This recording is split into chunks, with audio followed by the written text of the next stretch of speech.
뉴스 시작합니다. 저는 동정민입니다. 대통령 탄핵 심판 선고를 앞두고 여야의 여론전이 최고조로 치닫고 있습니다. 여야 모두 내부적으로는 다음 주 금요일 21일 선고 가능성을 높게 보는 분위기입니다. 당장 다음 주 초는 힘들어졌고 큰 변수가 없어 선고가 더 늦춰질 것 같진 않다고요. 자, 그러다 보니 인용이냐 기각이냐 남은 일주일 여야가 최후의 여론전에 돌입한 모양새입니다. 최승현 기자입니다. 여야는 윤석열 대통령의 탄핵 선고 가능성이 가장 높은 날로 다음 주 금요일 21일을 예상하는 분위기입니다. 헌재의 논의가 이어지고 있지만 대통령 측이 추가 변론 재개를 신청하지 않으면서 더 이상은 지체할 요인이 없다는 겁니다. 한때 지연 전략을 썼던 대통령 측도 구속 취소, 탄핵 줄 기각 등 유리한 국면에서 지체할 필요가 없다고 보는 시각도 있습니다. 폭주하는 기관차처럼 심리 과정이 지금까지 거쳐왔습니다. 그럼에도 불구하고 결심 이후에 심리가 길어지는 것에 대해서는 제가 이유는 알지 못하지만 안타깝게 생각을 합니다. 국민의힘 지도부는 전례도 그렇고 선고 이후 시위가 격렬해질 수도 있어 금요일 선고가 대체적인 법조계 시각이라며 21일 선고를 예상했습니다. 민주당 관계자도 보도자료나 낭독문 등 준비할 물리적 시간이 필요하지 않냐라며 다음 주 중반 이후가 될 것 같다고 내다봤습니다. 여야는 막판 여론전에 총력을 기울일 전략입니다. 국민의힘은 개별 의원들은 광장 투쟁, 지도부는 국회 민생 메시지, 투트랙 전략을 펼칠 예정입니다. 민주당은 민생을 위한 신속한 파면을 내걸고 장외 여론전에 집중합니다. 한국 사회 정상화의 시작을 열 즉각 선고를 결단해 주시기를 요청드립니다. 이번 주말 탄핵 찬반 장외 집회도 최고조에 이를 전망입니다. 채널A 뉴스 최승현입니다. 자, 보신 것처럼 여야 시계에 따르면 이제 선고 시간이 얼마 남질 않았죠. 여야 모두 거리로 나섰습니다. 국민의힘은 줄탄핵을 비롯한 민주당의 행태를 부각하며 도보행진, 릴레이 시위를 이어갔습니다. 남영주 기자입니다. 국민의힘 의원들이 탄핵 각하라고 써진 어깨띠를 메고 헌재 앞에 모였습니다. 재판관들이 출근하는 시간에 맞춰 탄핵 각하를 촉구하며 헌재 주변을 도보 행진한 겁니다. 의원들은 행진하며 시민들과 사진을 찍고 탄핵 각하를 주장했습니다.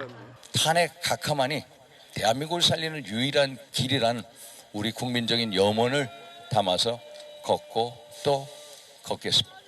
의원 10여 명도 전한길 강사와 함께 도보 행진에 나섰습니다. 2030 세대들과 미래 세대들을 위해서 부디 헌법재판관분들께서는 반드시 각하 결정을 해주시리라 믿고 헌재 정문벽에는 나흘째 릴레이 시위를 알리는 포스터가 붙었습니다. 국민의힘 의원 중 거의 절반이 헌재 앞에서 탄핵 각하를 촉구하는 릴레이 시위를 하고 있습니다. 헌재 정문까지는 30m 더 남았지만 탄핵 각하를 요구하는 목소리는 여기서도 들립니다. 조금 더 들어가 보겠습니다.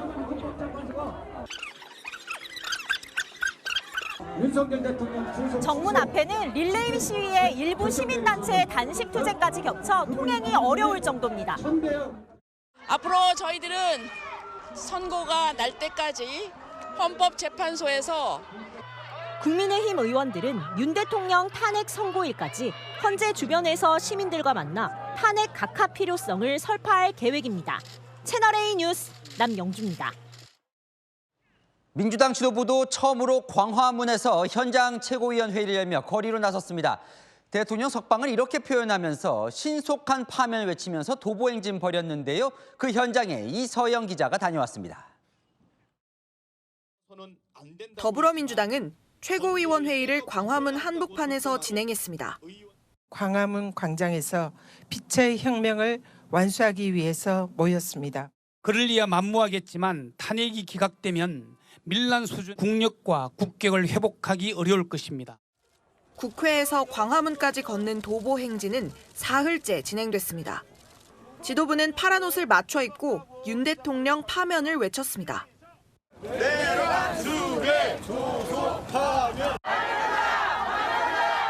국민과 함께 걸음으로써 그런 절박함과 진정성을 전달하기 위한 그런 걷기 행사라 보시면 되겠습니다. 저는 지금 마포대교입니다. 170명 의원과 당원 100여 명이 광화문까지 걸어가고 있는데요. 이를 지켜보는 시민 반응 들어보겠습니다. 행진을 같이 하지 못해서 안타깝고요. 민주당이 할 수 있는 거는 시민들과 함께 동참하는 방법밖에 없어요. 우파에서 그렇게 많이 모이니까 쪽수로 민다 그러나 용납이 안 될 것 같아요. 저런 행동. 민주당은 내일도 도보 행진 후 집회에 참석합니다. 조승래 민주당 수석대변인은 헌법재판소 선고 때까지 지금 기조를 유지하기로 정리했다며 장외 여론전 의지를 밝혔습니다. 채널A 뉴스 이서영입니다. 아는 기자, 정치부 홍지연 기자 나와 있습니다. 홍 기자, 그러면 헌법재판소 대통령 선고까지 일주일 남았다고 보는 거예요? 네, 일단 정치권에서는요, 그 가능성을 가장 높게 보고 있습니다. 그 사이 탄핵 선고를 미룰 중대 변수가 나오지 않으면 그렇다는 겁니다. 여당도 더 늦춰질 변수는 없는 것 같다. 야당도 다음 주 초 선고는 힘들어진 것 같다. 이런 분위기입니다.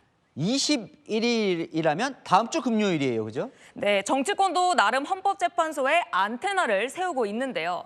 아직 평의가 지속되고 있고 과거 대통령 탄핵 심판 선고일을 보면 주 후반, 그중에 금요일이 유력하다고 봅니다. 그러면 딱 이제 한 주가 남죠. 여야 모두 최후의 여론전에 돌입한 모양새입니다. 그래서 어떻게 보낼까요? 최후의 일주일? 네, 이미 24시간 야전 체제에 돌입했다고 봐도 무방할 정도입니다.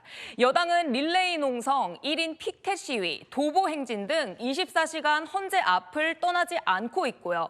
야당은 단식 투쟁, 헌장 최고위, 삼보일배 행진 등 광화문 거리를 밤낮 가리지 않고 지키고 있습니다. 자, 이 내일 그럼 주말도 만만치가 않겠는데요? 네, 그렇습니다. 다음 주 선고라면 이번 주가 사실상 마지막 여론전 주말일 수 있겠죠. 서울 도심에서만 10만 명이 넘는 탄핵 찬반 집회가 예상됩니다. 내일 경북 구미, 세종, 여의도, 광화문 등 전국 곳곳에서 탄핵 찬반 집회 이어집니다. 자, 그래서 여야의 남은 일주일 전략이 뭡니까? 네, 여당은 일단 이 두 가지에 집중합니다. 29번 탄핵 남발한 이 대표의 무도함을 부각해 계엄의 불가피성, 대국민 호소전에 나서겠다는 거고요. 헌재 심판의 절차적 문제를 계속 지적해 기각보다는 재판관들의 부담이 다소 덜한 각하 결론을 이끌어낸다는 전략입니다. 그러면 반대로 민주당의 여론전 핵심은 뭐예요? 네, 핵심은요. 야당은 윤석열 대통령이 돌아오면 또다시 계엄을 할 거다. 체포조 또 나온다. 이런 공포심 부각에 집중합니다. 헌재를 향해선 이런 민생 혼란 그냥 둘 거냐며 신속한 파면을 촉구하는 전략 이어갑니다. 이게 가장 궁금하겠죠. 여야는 솔직히 탄핵 결과를 어떻게 예상합니까? 네, 사실 여야는요. 계엄 이후 초창기에는 대부분 물어보면 인용을 점친 건 사실입니다. 하지만 헌재 변론이 시작되고 대통령 구속 취소, 줄탄핵 기각이 이어지자 기각 혹은 각하를 실제로 예상하는 의원도 적지 않습니다. 하지만 지도부 중에는 인용을 점치는 의원들도 분명히 있습니다. 지금 여당 얘기한 거죠. 그러면 야당은 어떻습니까? 네, 인용은 100%라고 말은 하긴 하지만 선고 기일이 미뤄지다 보니 불안해하기도 합니다. 계엄 100일째 곰이 사람 되는 시간 아니냐 이렇게까지 말하더라고요. 늦춰져도 너무 늦춰진다는 거죠. 시간이 가면서 계엄 이슈에 국민이 둔감해지고 있다는 불안감도 있는데요. 인용을 확신하면서도 마음 한켠의 불안감은 처음보다는 분명히 예민해졌습니다. 사실 다음 주 금요일이라고 확실하게 얘기를 할 수는 없는 거죠, 지금? 네, 사실 여야 정치권도요. 일단 예상을 할 뿐입니다. 양당 지도부가 오히려 역으로 기자들한테 취재를 좀 해달라 이렇게 말하더라고요. 여야는 더 늦춰진다면 그 변수는 재판관 사이에 이견이 발생했을 거라고 보고 있습니다. 국민 통합을 위해 가급적 8대0 만장일치 결론을 내려고 하는데 안 되는 거 아니냐 이런 거죠. 늦어질수록 야당이 좀 더 불안해하는 분위기인 건 사실입니다. 하지만 그 역시 진실은 알 수 없겠죠. 네, 잘 들었습니다. 아는 기자 홍지연 기자였습니다. 자, 그럼 진짜 이 헌법재판소의 대통령 탄핵 심판은 어디까지 진행이 됐을까요? 다음 주에도 평의를 이어간다고 합니다. 이 선고 일정 논의를 아직 시작하지 않은 걸로 전해졌습니다. 김지윤 기자의 단독 보도입니다. 제가 12.3 비상계엄을 선포한 이유와 그 불가피성에 대해서는 충분히 설명드릴 기회가 부족했다고 생각합니다. 대통령으로서 고뇌의 결단을 한 이유를 깊이 생각해 주시기 바랍니다. 윤석열 대통령 탄핵 심판은 오늘로 변론이 종결된 지 17일째입니다. 헌법재판관 8명은 매일 오후 2시에 모여 평의를 여는 걸로 파악됐습니다. 오전에는 각자 기록을 검토하고 이걸 토대로 오후에는 서로 의견을 주고받는 겁니다. 일각에선 다음 주 초반 헌재가 선고기일을 지정하고 2, 3일 뒤 선고기일을 열 거란 관측이 나옵니다. 하지만 채널A 취재 결과 아직 재판관 평의에선 선고기일 지정에 관해 논의를 시작하지 않은 걸로 알려졌습니다. 각자 인용 또는 기각 의견을 밝히는 평결에 이르지 못한 재판관들은 다음 주엔 매일 평의를 열 계획입니다. 아직 결정문에 어떤 내용을 담을지를 두고 토론을 이어가는 단계인 겁니다. 이런 상황을 고려하면 다음 주 초 선고기일 지정은 사실상 어렵다는 전망이 나옵니다. 재판관들은 주말엔 평의를 하지 않는 대신 자택에서 기록을 검토할 예정입니다. 채널A 뉴스 김지윤입니다. 지금 헌법재판관들은 5가지 정도로 정리된 주요 쟁점을 논의하고 있는 것으로 전해집니다. 쟁점 합의가 아직은 안 된 걸로 파악이 되는데요. 이사야 기자의 단독 보도 보시고 헌재 논의 어디까지 와 있는지 아는 기자 이어갑니다. 윤석열 대통령 탄핵 심판의 주요 쟁점은 크게 5가지입니다. 5가지인데 이제 4가지에다가 플러스 이제 뭐 법조인들에 대한 뭐 체포 부분 그 부분까지도 포함해서 그게 이제 일단 소추 의결서에 들어가 있는 내용입니다. 그러니까 요 부분을 가지고 어차피 저희는 심리를 해야 돼요. 채널A 취재 결과 헌법재판관들은 이 주요 쟁점에 관해 아직 합의를 이루지 못한 것으로 전해졌습니다. 비상계엄이 실제 국가비상사태라는 요건을 충족했는지, 계엄포고령이 합법인지가 가장 중요한 쟁점입니다. 계엄군을 투입해 국회계엄 해제 의결을 방해했는지, 영장 없이 선거관리위원회를 압수수색했는지, 법관 체포를 시도했는지도 주요 논의 대상입니다. 아직 쟁점마다 사실관계를 확정하는 단계고 재판관들이 탄핵 인용이나 기각, 찬반 입장을 공유하진 않은 겁니다. 특히 국회와 윤 대통령 측은 계엄군이 유리창을 깨고 국회 본청 내부로 진입한 걸 두고 국회 봉쇄 의도가 있었는지 다투고 있습니다. 계엄군이 선관위에 투입된 것도 국회 측은 위법이라고 주장하는 반면 윤 대통령 측은 부정선거 의혹을 확인하기 위한 차원이라고 맞서고 있습니다. 채널A 뉴스 이세아입니다. 아는 기자 법조팀 김지윤 기자 나와 있습니다. 앞서 뭐 정치권이 날짜 예측하는 거 봤죠. 근데 뭐 중요한 건 헌법재판소가 어떠냐는 거죠. 분위기 어떻습니까? 네, 헌재 관계자가 말 그대로 폭풍전야 같다라고 전할 만큼요. 헌재 내부도 선고가 임박했다는 분위기가 깔린 건 맞아 보입니다. 실제로 평소 주 1회씩 열던 재판관 평의도요. 횟수를 점점 늘리더니 최근 2주 동안 매일 열고 있으니까요. 그런데 내부 기류를 조금 더 취재해봤습니다. 아직 선고 날짜 논의를 꺼낼 단계는 아닌 걸로 파악됐습니다. 지금 평의를 계속 하고 있어요. 근데 이게 단계가 있을 거 아니에요, 지금. 네, 어디까지 맞습니다. 온 거예요? 네, 선고로 이어지는 그 과정을 말씀을 좀 드리면요. 윤 대통령 탄핵 소추 사유 재판관 8명이 쟁점별로 합의를 해야 합니다. 그런 다음에야 선고 날짜를 상의할 수 있는 거고요. 선고 장면을 생중계를 할지 이런 실무적인 것도 이때 가서야 정할 수 있겠죠. 아직 재판관 평의가 쟁점 합의 단계에 머물러 있으니 선고 날짜를 꺼내지 못한 겁니다. 지금 저 위에 있는 이 쟁점 합의는 구체적으로는 뭘 하고 있는 겁니까? 네, 헌재 결정문 샘플을 제가 좀 준비를 해봤습니다. 통상 탄핵 결정문에 담기는 내용들이요, 이런 겁니다. 먼저 소추 사유에 해당하는 쟁점을 제목으로 뽑아두고요. 그 뒤엔 기본 사실관계를 적습니다. 비상계엄이 몇 월 며칠, 몇 시에 선포됐는지와 같은 내용들이요. 그리고 나서 헌법이나 법률을 어긴 건지도 판단해 줬거든요. 그걸 토대로 탄핵 사유를 인정할지 각 쟁점에 대해서 결론을 내는 거고요. 이런 과정을 쟁점 개수만큼 반복을 하는 겁니다. 그러니까 결정문에 저렇게 이제 쓸 거다. 이걸 이제 합의하는 거군요. 네, 맞습니다. 그런데 헌재가 판단해야 하는 쟁점이 한두 가지가 아니잖아요. 계엄 포고령이 위법한지, 국회 계엄 해제 방해 의도가 있었는지, 주요 인사 체포 지시를 했는지, 비상계엄을 선포할 만큼 비상 상황이 있었는지, 최소 5가지 쟁점이고요. 재판관들 판단에 따라서 더 늘어날 수도 있거든요.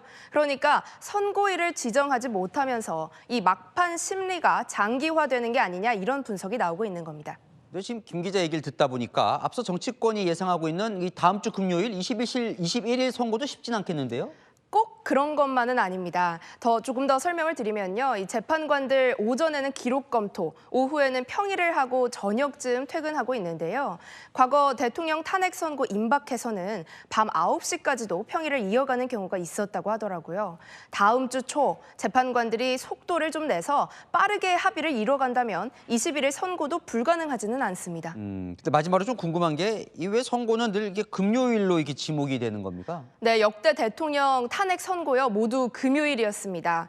이렇다 보니 이번 선고일이 3월 7일, 14일, 21일로 예측이 돼 왔고요. 한 전직 헌법재판관은 또 이렇게 이야기하더라고요. 정치적으로 민감한 사건을 금요일에 선고하는 건 법원의 오랜 관행이라고요. 헌법재판관 8명이 모두 판사 출신이거든요. 아무래도 이 주 초에 선고를 하면 언론의 주목도도 높고 한 주 내내 논쟁이 이어질 수 있어서 금요일을 선호한다는 분석입니다. 21일 선고 예측이 나오는 이유입니다. 다음 주도 뭐 살얼음 판이 있네요. 아는 기자 김지윤 기자였습니다.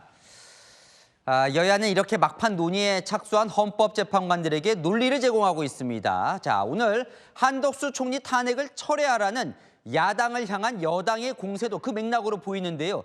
민주당의 졸속 탄핵 책임론을 부각하는 겁니다. 백승현 기자입니다. 국민의힘은 줄줄이 기각된 고위공직자 탄핵안을 강조하며 한덕수 국무총리 탄핵안도 철회하라고 맹공을 퍼부었습니다. 최소한의 염치가 있다면 한덕수 총리 뺑소니 탄핵을 신속하게 철회해야 할 것입니다. 한 총리 탄핵안도 기각될 게 분명하니 지금이라도 철회하라는 겁니다. 민주당의 기각 결정이 난 8명 공직자 줄탄핵은 무고죄, 직권남용죄, 허위공문서 작성죄에 해당한다고 목소리를 높였습니다. 무고죄 전과 8번 민주당에 어울리는 것이야말로 탄핵 기각당 해산법일 겁니다. 국민의힘 한 관계자는 야당의 줄탄핵은 탄핵 인용을 막을 수 있는 가장 상징적인 소재라며 재판관들에게 계엄의 불가피성을 간접 전달할 수 있을 것이라고 기대했습니다. 국민의힘은 탄핵을 남발한 민주당을 향한 법률 대응도 검토에 들어갔습니다. 민주당의 폭력적 방탄용 정략 탄핵에 대한 직권남용 고발을 검토하겠습니다. 또한 이에 따른 손해배상 청구도 검토하겠습니다. 김기현 의원은 무고 탄핵을 주도한 정당의 국고보조금을 50% 삭감하도록 하는 법안 발의를 준비 중입니다. 채널A 뉴스 백승현입니다. 민주당은 어제 감사원장과 검사 3명에 대한 헌법재판소 심판 결과를 다르게 해석했습니다. 기각이 아닌 8대 0에 주목하면서 이 대통령 탄핵도 만장일치로 인용될 것이라고 받아쳤습니다. 줄탄핵 공세에 대통령의 줄 거부권이 더 문제라며 맞섰습니다. 이준성 기자입니다. 민주당은 어제 헌법재판소가 내린 4건의 만장일치 탄핵 기각 결정으로 대통령 탄핵 인용 가능성은 더 높아졌다는 해석을 내놨습니다.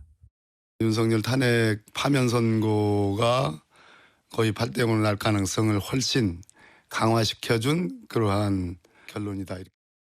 헌재가 국회의 탄핵 소추권 남용을 단정할 수 없다고 적시한 걸 두고 대통령 측이 계엄 선포 이유로 든 탄핵 남발 주장이 안 받아들여졌다고 해석한 겁니다. 충분히 탄핵할 만한 사유가 있고 적법하게 이루어졌다는 점을 분명히 한 것입니다. 박원내 대표는 오히려 윤 대통령이야말로 29번 줄 거부권을 행사했다며 이승만 이후 가장 많은 거부권이라고 역공을 펼쳤습니다. 헌재를 향해 계엄의 부당성을 강조한 겁니다. 하지만 비명계에선 줄탄핵 사과 목소리도 나왔습니다.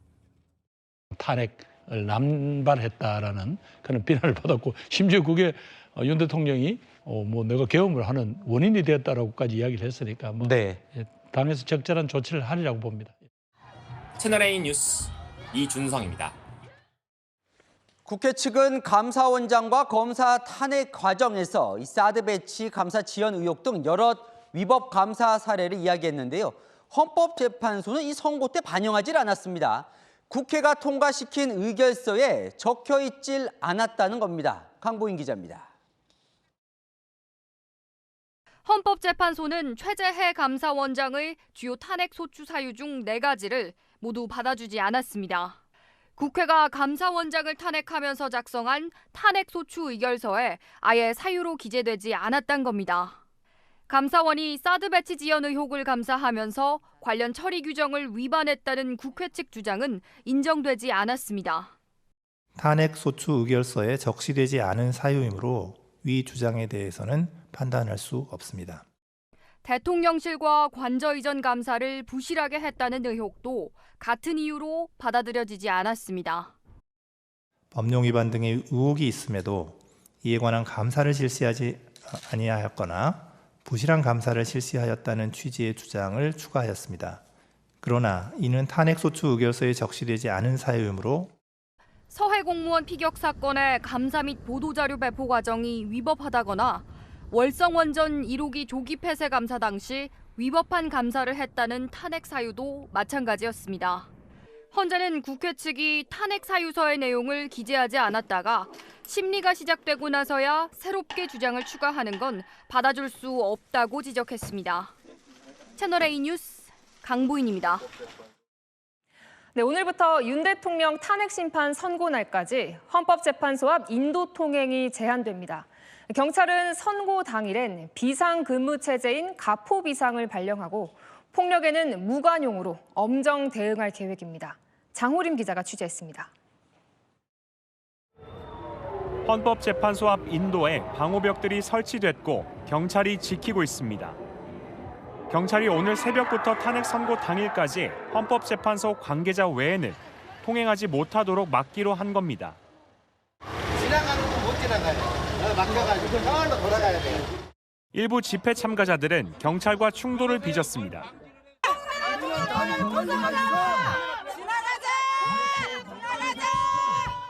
안국역 사거리에서부터 제동초 앞 교차로까지 약 200m가 통제구역입니다. 탄핵 선고일이 임박하면서 원형 철조망이 설치되는 등 경계 수위가 강화되고 있습니다. 경찰은 선고 당일에는 전체 경찰의 휴가 사용을 중지하고 가용 인력 100%를 대기시키는 가포 비상을 발령합니다. 전국 337개 기동대 2만여 명을 투입해 불법 행위에 총력 대응하기로 했습니다.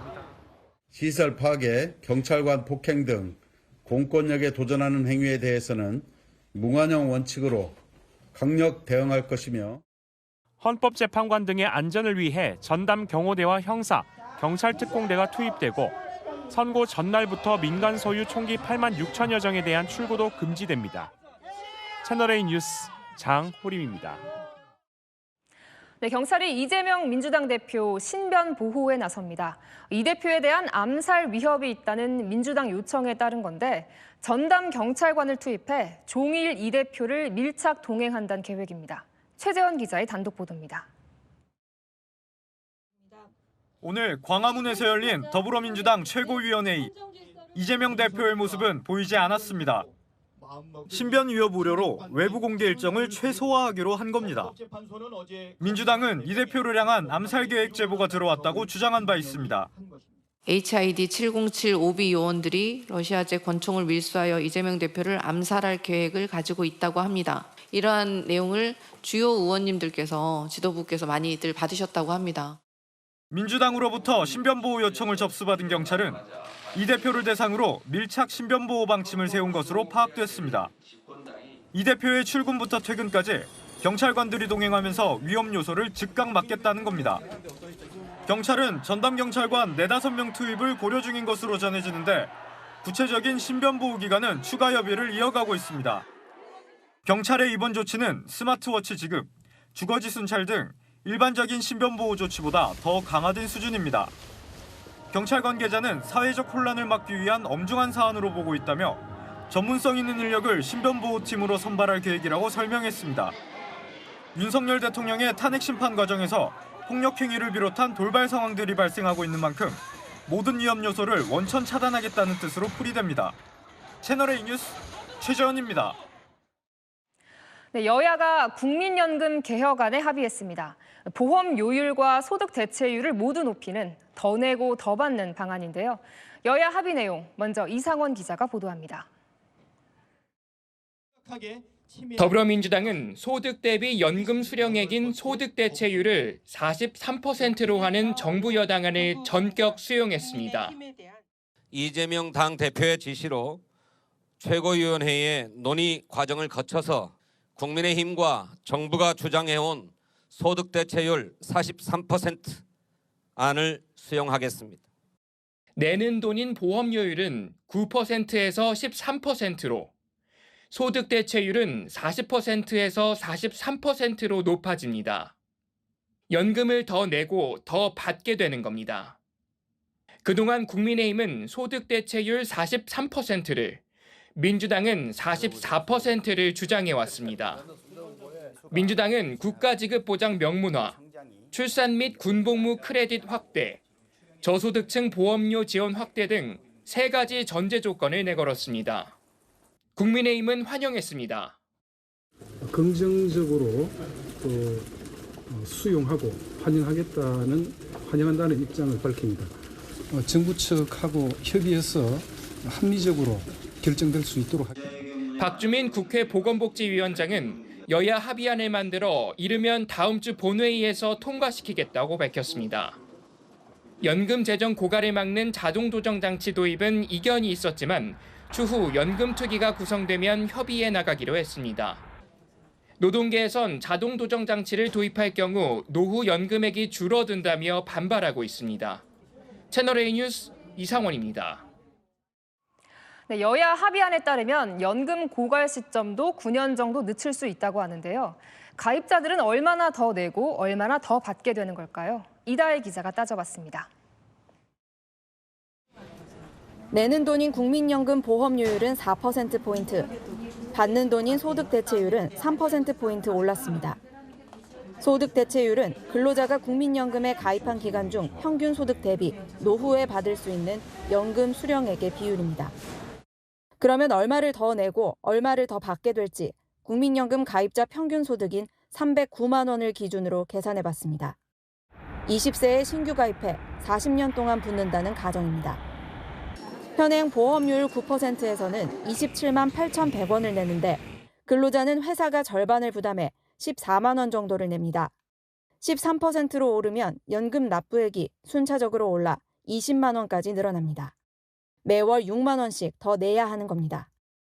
소득 대체율 40%에서는 월 124만 원을 받지만 43%로 인상되면 133만 원을 받게 됩니다.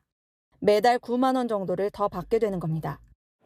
현재 국민연금 기금은 2055년 고갈될 예정이지만 이번 여야 합의안이 시행되면 고갈 시점이 2064년으로 9년 미뤄질 전망입니다. 야당에서 난색을 표하고 있는 자동 조정 장치가 도입되면 그 시기는 더 늦춰질 것으로 보입니다. 채널A 뉴스 이다혜입니다. 먹거리 가격이 줄줄이 오르고 있습니다. 이번엔 맥도날드가 10개월 만에 또 햄버거 값을 올립니다. 혼란한 탄핵 전국 속에 식품업계가 가격 인상에 나서고 있다는 곱지 않은 시선도 있습니다. 임종민 기자입니다.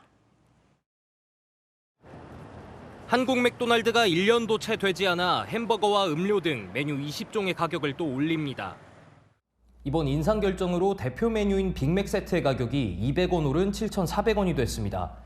두 차례 인상으로 10개월 사이 500원 올랐습니다. 한국 맥도날드는 지속적인 환율과 원자재 비용 상승으로 가격을 조정하게 됐다고 설명했습니다. 하지만 소비자들은 잦은 가격 인상이 부담스럽다는 반응입니다. 네, 오른다고 하면은 차라리 다른 걸 먹지 않을까. 원래 가격도 다른 음식이랑 좀 비슷한데 여기서 좀 더 오르면은 그냥 시간 편의한 거밖에 없으니까. 올해 들어 햄버거와 같은 외식 물가는 물론 커피와 빵, 과자와 같은 가공식품 가격까지 줄줄이 오르고 있습니다. CJ제일제당이 비비고 만두와 스팸 등 20여 종의 가격을 높였고 다음 주부터는 농심이 신라면과 새우깡 등 17개 제품의 가격을 인상합니다. 일각에선 그간 정부 눈치를 보던 기업들이 혼란한 탄핵 정국 속 가격 인상을 서두르고 있다는 지적도 나옵니다. 농식품부는 어제도 식품 기업들을 만나 가격을 인상하더라도 상승률을 신경 써 물가 안정에 협조해달라고 요청했습니다. 채널A 뉴스 임종민입니다. 네, 앞으로는 신분증을 들고 다닐 필요가 없어졌습니다. 오늘부터 실물 주민등록증과 똑같이 사용할 수 있는 모바일 주민등록증을 발급받을 수 있는데요. 어떻게 발급받는지 강태현 기자가 설명해 드립니다. 모바일 주민등록증을 발급받기 위해 주민등록상 주소지 주민센터를 찾았습니다. 민원 창구에 신청서와 기존 신분증을 냅니다. 핸드폰에서 모바일 신분증 어플 다운받으시면 됩니다. 앱을 다운받은 뒤 주민센터가 제공한 QR코드를 찍고 카메라에 얼굴을 인식시키면 화면에 신분증이 뜹니다. 실물 주민등록증과 동일한 법적 효력을 지닌 모바일 주민등록증입니다. 이렇게 본인 확인 절차를 거쳐 5분 만에 모바일 주민등록증 발급이 완료됐습니다. 이 모바일 주민등록증은 본인 명의 스마트폰 한 개에만 담을 수 있습니다. 모바일 주민등록증은 은행이나 병원, 공항, 투표소 등에서 본인 확인을 위한 신분증으로 쓸 수 있습니다. 주민등록도 챙겨가야 했다가도 병원에 가서나 어디 동사무소 가서 그때서 확인할 때가 많아요. 오는 28일부터는 주소지와 관계없이 가까운 주민센터나 정보24 사이트에서도 신청이 가능합니다. 스마트폰을 분실할 경우 통신사와 연계해 모바일 주민등록증을 즉시 잠금 처리할 수 있습니다. 채널A 뉴스 강태현입니다. 한강공원에 설치된 조형물들이 관리가 제대로 되지 않아 낡고 녹슨 채 방치돼 왔는데요.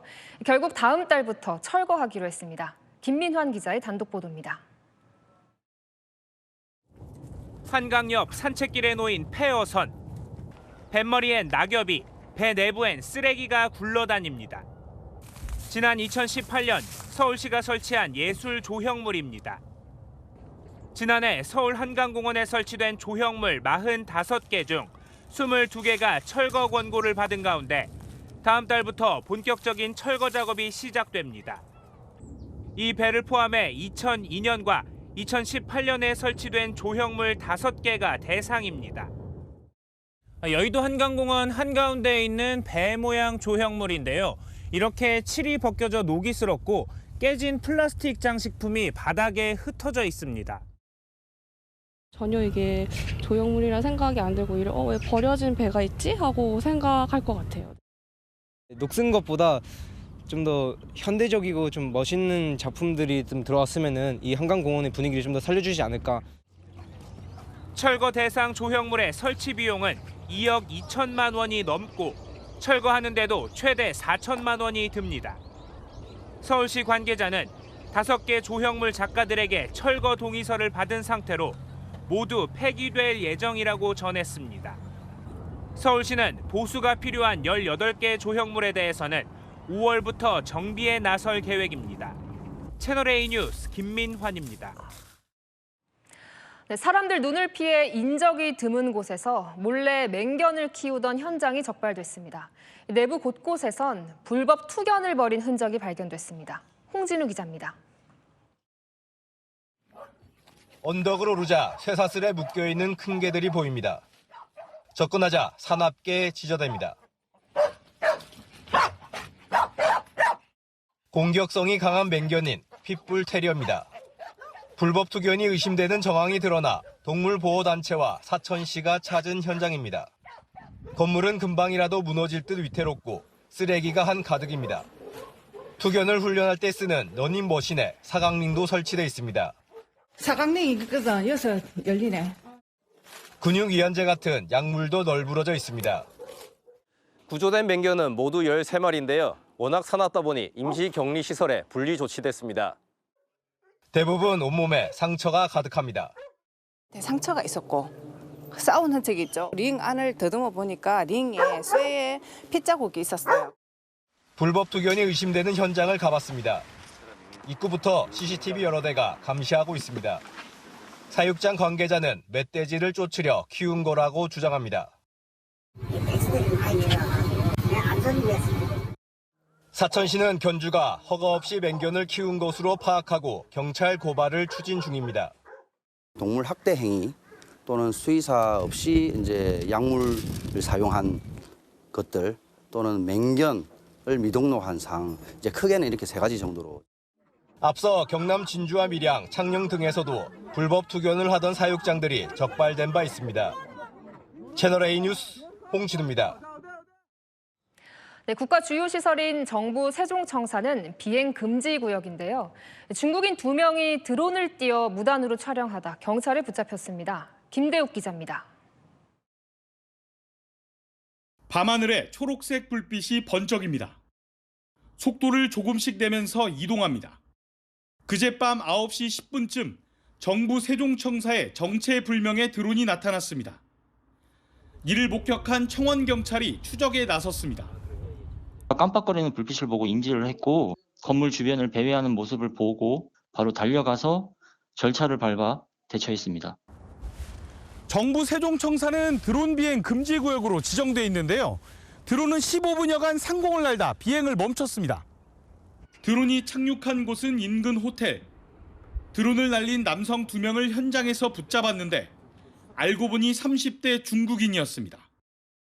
신분증 있어요? 여권. 패스포트. 정부 세종청사 일대에 드론을 띄우려면 미리 승인을 받아야 하지만 이들은 승인을 받지 않았습니다. 회사 세미나 참석차 세종에 찾아온 이들은 회사 누리집에 사용할 배경을 촬영하려 드론을 날렸다고 진술했습니다. 경찰은 대공 혐의점이 없다고 보고 과태료를 부과했습니다. 야경 사진을 그냥 찍은 거예요. 대공 혐의점이 있는지를 조사를 하거든요. 앞서 부산에 입항한 미국 항공모함을 드론으로 불법 촬영하던 중국인 유학생들이 적발되는가 하면 드론으로 제주공항을 촬영한 중국인 관광객이 체포된 바 있습니다. 채널A 뉴스 김대욱입니다. 트럼프 미국 대통령이 북한 김정은 위원장을 또 뉴클리어 파워라고 불렀습니다. 사실상 핵 보유국으로 해석될 수 있는 말을 한 건데 평창 동계올림픽 개최도 자신의 덕이라고 주장했습니다. 송진석 기자입니다. 마르크 리터 나토 사무총장과 마주 앉은 도널드 트럼프 미국 대통령. 트럼프 대통령은 이 자리에서 북한에 대해 사실상 핵보유국으로 해석되는 뉴클리어 파워, 핵 능력이라고 불렀습니다. Kim Jong-un has a lot of nuclear weapons, by the way. A lot. Certainly he's a nuclear power. 지난 1월 취임식 직후에 이어 다시 한번 북한을 사실상 핵보유국처럼 부른 겁니다. 김정은 북한 국무위원장과 여전히 사이가 좋다고 강조했는데 자신이 아니었다면 핵전쟁이 났을 거라는 주장도 했습니다. If Hillary got in, you would have had a nuclear war with North Korea. And they said, oh, thousands of people, no, millions of people would have been killed. 이어 트럼프는 첫 임기 때 자신이 북미 정상회담을 한 덕분에 평창 동계올림픽이 성공했다고도 말했습니다. Nobody was buying tickets for the Olympics because they didn't want to be nuked. And I met, and not only did the Olympics become successful, but North Korea participated in the Olympics. 하지만 싱가포르에서 첫 번째 북미 정상회담이 열린 건 2018년 6월인데 평창 올림픽은 그보다 4개월 앞서 개최돼 앞뒤가 맞지 않는 발언이라는 지적도 나옵니다. 채널A 뉴스 송진섭입니다. 네, 이달 말 한국 방문 일정을 조율하고 있던 헤그세스 미 국방장관이 결국 한국은 빼고 일본만 가기로 했습니다. 비상계엄 사태 이후로 미 국방장관의 방한이 2번째 무산된 겁니다. 박선영 기자의 단독 보도입니다. 피트 헤그세스 미 국방부 장관의 한국 방문이 무산된 것으로 확인됐습니다. 이달 말 방한하는 것으로 한미 양국이 조율에 나섰지만 결국 성사되지 못한 겁니다. 군 고위 관계자는 미국 측에서 이번에는 방한하지 않는 것으로 결정했다며 헤그세스 장관은 미군 부대가 있는 괌, 하와이 등을 거쳐 일본을 방문한 뒤 돌아가는 것으로 안다고 전했습니다. 한미 양측의 조율 과정에서 미국 인도태평양 사령관이 헤그세스 장관을 수행하는 계획까지 나왔지만 없던 일이 됐습니다. 당초 헤그세스 장관의 방한은 일본 방문과 함께 추진됐는데 현재 일본에서는 헤그세스 장관이 이달 29일과 30일 방문할 것이라는 보도가 나오고 있습니다. 방한이 성사됐다면 트럼프 2기 행정부 장관급 인사의 첫 방문으로 헤그세스 장관이 국내 대표 조선사들을 둘러볼 것이라는 전망이 나오기도 했습니다. 앞서 지난해 12월 비상계엄 직후에도 당시 로이드 오스틴 미 국방장관이 조율 중이던 방한 일정을 취소하고 일본만 방문한 적이 있습니다. 비상계엄의 여파로 국방장관의 공석이 길어지는 상황. 트럼프 행정부 임기 초반 한미 안보 협력의 골든타임을 놓치는 것 아니냐는 우려가 커지고 있습니다. 채널A 뉴스 박선영입니다. 국제 금값이 사상 최고치를 갈아치웠습니다. 보복과 반격을 주고받으며 전 세계를 상대로 몰아치는 트럼프발 관세 전쟁 여파에 안전자산인 금으로 투자자들이 몰리고 있습니다. 뉴욕에서 조아라 특파원이 보도합니다. 뉴욕 상품 거래소 기준 국제 금 가격이 현지 시각 어제 사상 처음으로 온스당 3,000달러, 우리 돈 약 436만 원을 돌파했습니다. 1g당 약 15만 4천 원입니다. 도널드 트럼프 미국 대통령의 관세 압박에 투자자들이 안전자산인 금으로 몰렸다는 분석이 나옵니다. 트럼프가 전 세계를 상대로 관세 전쟁을 선포하면서 금값은 본격적으로 오르기 시작했습니다. We're talking about a tariff of 10% on China. 금값은 지난해 10월 세웠던 기존 최고가를 갈아치우더니 I may do it tomorrow morning, but we'll be signing reciprocal tariffs.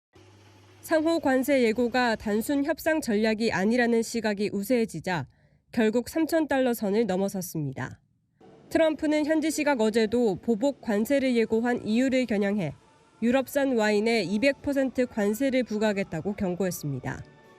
트럼프 행정부가 관세 전쟁에 대한 의지를 굽히지 않으면서 불확실성은 더욱 커지고 있습니다. How are these tariffs good for the economy? Well, look, I'm less concerned about the short term. 다음 달 미국의 상호 관세 발표가 예고된 가운데 금값은 당분간 지속적으로 올라 온스당 3,500달러, 우리 돈 500만 원까지 치솟을 수 있다는 전망도 나옵니다. 뉴욕에서 채널A 뉴스 조아라입니다. 네, 이재명 민주당 대표의 공직선거법 2심 판결 결과가 26일 나오죠. 비명계에서 2심도 대선 출마 불가 수준의 형이 나올 가능성을 제기하며 이후 큰 파장을 예상했습니다. 정현주 기자의 보도입니다. 비명계가 이재명 민주당 대표의 공직선거법 2심과 관련해 피선거권 박탈형이 나온 1심과 유사할 결론을 거론했습니다. 이재명 대표나 민주당은 뭐 무죄다 이렇게 얘기를 하고 있는데 또 일반 관측은 1심에서 크게 벗어나지 않을 거라 이렇게 나오고 있는데 이어 2심이 1심과 유사하면 큰 파장이 예상된다며 이 대표에 대한 공격이 있을 것이라고 전망했습니다. 비명계는 잇따라 민주당의 장외 집회에 쓴소리도 내놓고 있습니다. 김두관 전 의원은 민주당 차원의 공식 승복선언과 장외 집회 중단을 결정할 차례라고 했고 김부겸 전 총리도 정치인이 자제해야 할 일이라고 했습니다. 친명계 조직 더민주 전국혁신회의는 지금은 한가하게 승복을 운운할 때가 아니다라며 내란숙의 단죄에 모든 역량을 모아야 한다고 받아쳤습니다. 이낙연계 세밀의 민주당은 모레 윤 대통령과 이재명 대표 동시청산 광화문 집회를 엽니다. 비명계 한 잠룡 인사는 윤 대통령 탄핵이 인용되면 이 대표를 향해서도 할 말을 할 것이라고 말했습니다. 채널A 뉴스 정현주입니다. 이화영 전 경기도 평화부지사가 쌍방울 측에 쪼개기 후원을 요구한 혐의로 추가 기소됐습니다. 이재명 대표가 당시 대선 경선 경쟁자였던 이낙연 전 총리보다 압도적인 후원금을 받아야 한다면서 후원금을 요구했던 건데요. 이 전 부지사 측은 불법 기소라고 혐의를 전면 부인했습니다. 권경문 기자가 취재했습니다. 검찰이 이화영 전 경기도 평화부지사를 정치자금법 위반 혐의로 기소했습니다. 검찰은 2021년 7월 이 전 부지사가 쌍방울을 상대로 2억 원쯤 할 수 있느냐고 후원을 요구한 걸로 보고 있습니다. 이낙연 전 총리와 경선을 하니 압도적으로 후원금이 들어와야 한다고 말했다는 게 검찰 주장입니다. 검찰은 쌍방울그룹 임직원 12명이 이재명 후보 캠프에 총 9천만 원을 기부한 걸로 파악하고 있습니다. 당시 이낙연 후보 캠프는 하루 만에 8억 원 이상을, 이재명 후보 캠프는 하루 만에 9억 원 이상 후원금을 모았다고 밝혔습니다. 김성태 전 회장도 2023년 이 전 부지사의 요구로 이재명 후보 캠프에 최소 1억 5천만 원을 쪼개기 후원했다고 법정에서 증언했습니다. 이 전 부지사 측은 기소 내용에 대해 전부 부인하는 입장이며 이 전 부지사가 요구했다는 내용은 사실이 아니다라고 밝혔습니다. 그러면서 김성태 전 회장의 아무 말 대잔치 증언을 바탕으로 한 검찰의 불법 기소라고 주장했습니다. 채널A 뉴스 권경문입니다. 자녀 특혜 채용 비리 의혹이 불거진 김세환 전 중앙선관위 사무총장. 국민의힘 당적으로 군수선거에 나가기도 했었죠. 국민의힘 윤리위원회가 채용 비리는 해당 행위라며 징계 절차에 돌입했습니다. 국민 반감이 워낙 크다는 이유였습니다. 조민기 기자의 단독 보도입니다. 국민의힘 윤리위원회가 자녀 채용 비리 의혹으로 재판을 받고 있는 김세환 전 중앙선거관리위원회 사무총장에 대한 징계 절차를 개시했습니다. 어제 열린 윤리위 회의에서 예정이 없던 김 전 총장 징계 안건이 긴급 상정됐습니다. 자녀 채용 비리 의혹은 워낙 국민 반감이 큰 사안이고 기소까지 됐으니 빨리 조치를 취해야 한다는 등 징계 회부 의견에 전원 찬성한 걸로 확인됐습니다. 자재 특별 채용과 관련해서 당 이미지 훼손이라든가 품위 유지 문제 때문에 징계 절차를 개시하기로 하였습니다. 김 전 총장은 지난해 인천 강화군수 보궐선거에 국민의힘 소속으로 출마했습니다.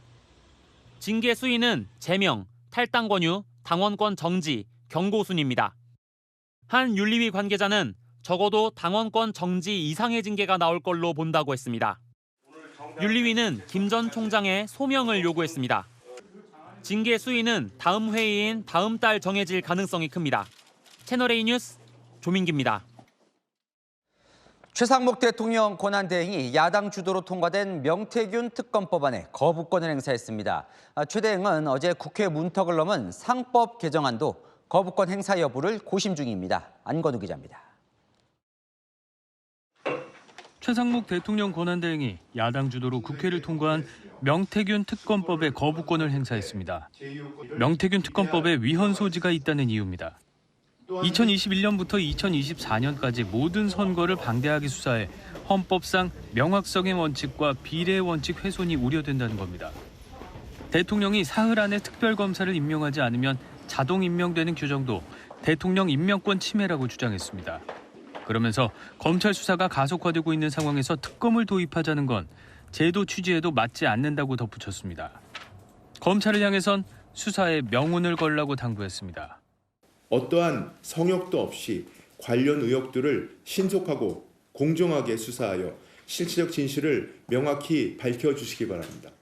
권한대행으로선 최다인 8번째 거부권을 행사한 최 대행은 어제 국회를 통과한 상법 개정안에도 고심을 이어가고 있습니다. 상법 개정안에는 이사의 충실 의무 대상을 주주로까지 확대하는 내용이 담겼는데 경영계에선 소송 남발로 기업의 경영 활동이 위축될 수 있다고 우려합니다. 최 대행 측은 채널A에 제2요구권 행사 기한까지 관계부처 의견을 수렴해 결정하겠다고 밝혔습니다. 채널A 뉴스 안건우입니다. 정의선 현대차그룹 회장이 올해부터 기아에서도 보수를 받게 됩니다. 올해 연봉만 200억 원을 넘길 것으로 전망되는데요. 재계 연봉 킹이었던 신동빈 롯데그룹 회장 제치고 재계 총수 중 가장 많은 연봉을 받을 것으로 전망됩니다. 홍란 기자입니다. 기아가 오늘 주주총회를 열고 이사 보수 한도를 175억 원으로 높이기로 했습니다. 1년 새 95억 원 급증한 건데 정의선 현대차그룹 회장의 보수가 반영됐기 때문입니다. 그동안 정 회장은 현대차와 기아, 현대모비스 등기임원을 맡았지만 기아에서는 보수를 받지 않았습니다. 현대차그룹은 기아가 역대 최대 실적을 달성한 데 대한 기여와 책임 경영 강화를 위해 보수 지급을 의결했다고 설명했습니다. 어떤 시험과 어려움도 이겨낼 수 있는 현대자동차 그룹의 DNA를 가지고 있습니다.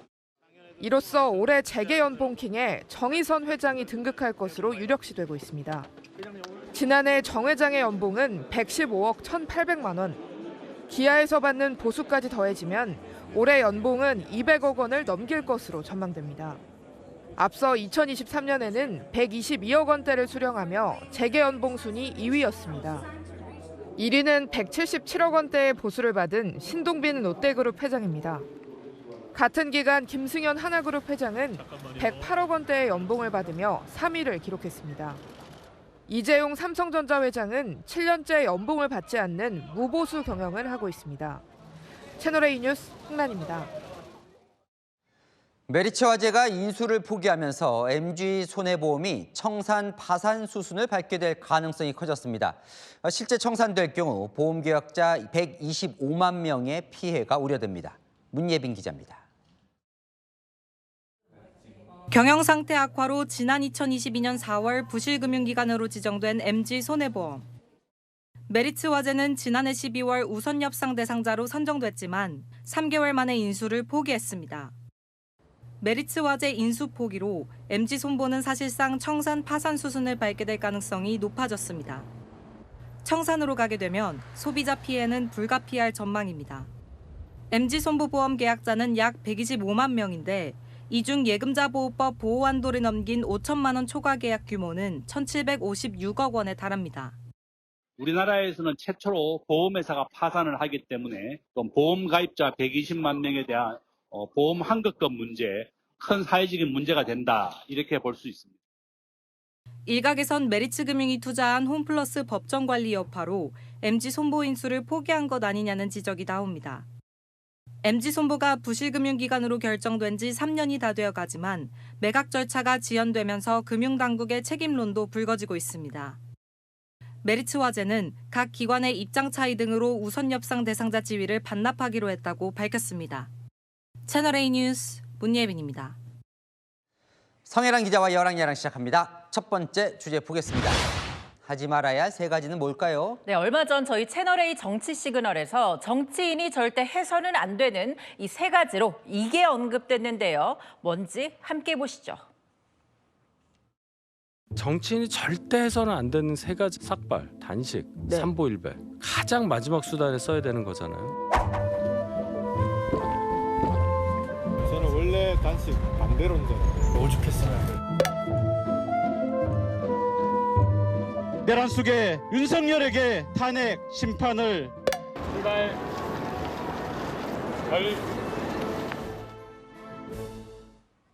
야권은 하면 안 된다는 이 세 가지 다 했네요. 여권은요? 네, 지도부 차원에서 단식은 안 하기로 했는데요. 하지만 사흘 전부터 60명 넘는 의원이 이 헌재 앞에서 24시간 릴레이 시위하기로 했죠. 얼마 전 이 삭발 본 것 같은데요? 의원들이 직접 한 건 아니고요. 윤 대통령 지지자들이 헌법재판소 앞에서 탄핵 기각을 촉구하며 삭발했는데요. 이 자리에 윤상현, 김민전 의원 등 이 여당 의원도 왔습니다. 네, 정치인들이 갈 자리가 광장이냐 이런 비판도 있었잖아요. 맞습니다. 이 안철수 국민의힘 의원은 이 정치인들은 광장이 아닌 국회로 돌아와야 한다고 지적했고요. 이 김부겸 전 국무총리도 쓴소리 이어갔습니다. 정치인들이 정말로 자제해야 될 일입니다. 헌재 결과가 나오면 국민들과 수습을 해 나가야 될 거잖아요. 어떻게 하려고 무책임한 일을 네, 다음 주제 보겠습니다. 자, 보수 농객들인데 뭔가 보수 개념을 두고 싸워요? 네, 보수 대표 농객으로 꼽히는 이 조갑재 대표, 또 정규재 대표, 그리고 떠오르는 라이징 스타 전한길 강사인데요. 모두 보수의 가치 지키자고 주장하는데 이 사람 이야기만 나오면 말이 엇갈립니다. 헌법 수호 의지가 강한 분들. 제한된 정부. 이재명이 가고자 하는 것도 뭐라고? 윤석열이 가고자 하는 게 중도 보수입니다, 이게. 가야 하는 것이 최선의 선택이라고 생각합니다. 내란적 사건이 되는 거고. 내란이라 증거 어디 있습니까? 반박해 보시라고요. 왜 내란이랍니까? 거짓말 아닙니까? 그러니까 대통령의 계엄을 두고는 입장이 갈리네요. 네, 전한길 강사는 이 비상계엄, 내란이 아니라는 반면 두 사람은 내란 맞다는데요. 이 부정선거 의혹도 조사 필요하다는 전 강사와 달리 둘은 음모론으로 규정하고 있습니다. 하지만 한 목소리 내는 것도 있는데요.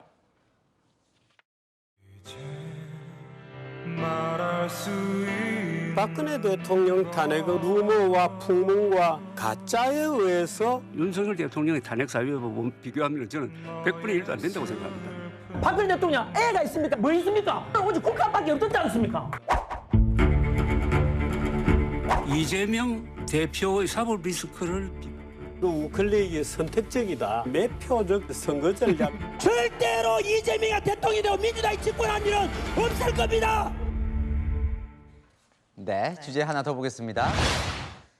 검찰 수장이 도주 원조죄 처음 들어보는데요. 네, 민주당이 심우정 검찰총장에 대해서 도주 원조죄 고발을 검토하고 나섰습니다. 윤석열 대통령 석방을 도주라고 보고 책임 묻겠다는 거죠. 법률상 구금된 자를 도주를 도와주는 거. 전형적인 도주 원조죄에 해당된다. 불법 석방이라는 근거가 어제 나온 이상은 소위 도주 원조죄가 성립이 되는 겁니다.